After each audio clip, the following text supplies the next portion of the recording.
semaine dernière, on commence à avoir des indications que l'inflation commence à réduire. On va en parler dans les prochaines minutes au niveau de ce qui se passe au niveau de l'inflation au Canada. Qu'est-ce qu'on peut observer? C'est que les dernières données qui ont été publiées pour le mois de juillet ramènent un taux d'inflation à 2,5 %.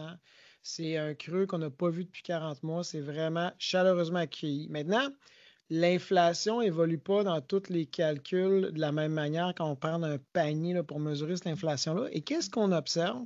C'est que le secteur du logement est vraiment le secteur où il y a le plus d'inflation encore. Ce qui fait que si on exclut ça, l'inflation sera encore en bas de 2,5 puis serait même en bas de la fourchette que la Banque centrale a là d'une inflation à 2 Puis on peut même observer que le secteur, comme exemple, les biens pour la maison, tout ce qui touche le récréatif, et en désinflation.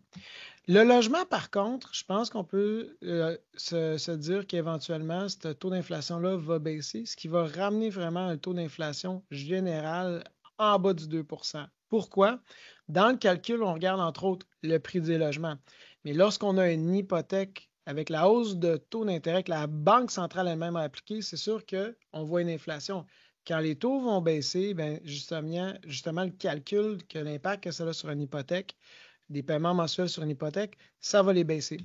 L'autre point qu'on a vécu en même temps, c'est une crise du logement. Donc, on a une immigration qui était massive parce que les taux d'intérêt sont élevés, les promoteurs ne font pas de mise en chantier. Éventuellement, quand les taux baisseront, on va avoir plus de mise en chantier qui va justement au moins enlever un peu de pression sur les prix des logements. Donc, quand on regarde ce qui se passe, de plus en plus par la conviction que la Banque du Canada va baisser son taux.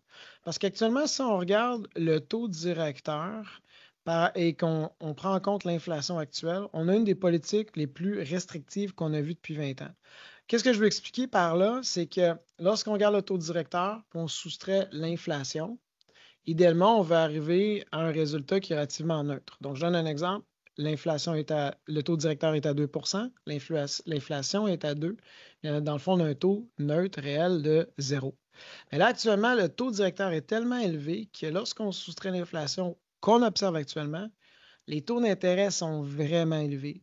Donc, ce serait réaliste d'observer justement une politique monétaire qui va vraiment appliquer des baisses de taux qui va aider, évidemment, l'économie à ne pas trop être impactée par les hausses qu'on a vécues depuis 18 mois. Je vous remercie.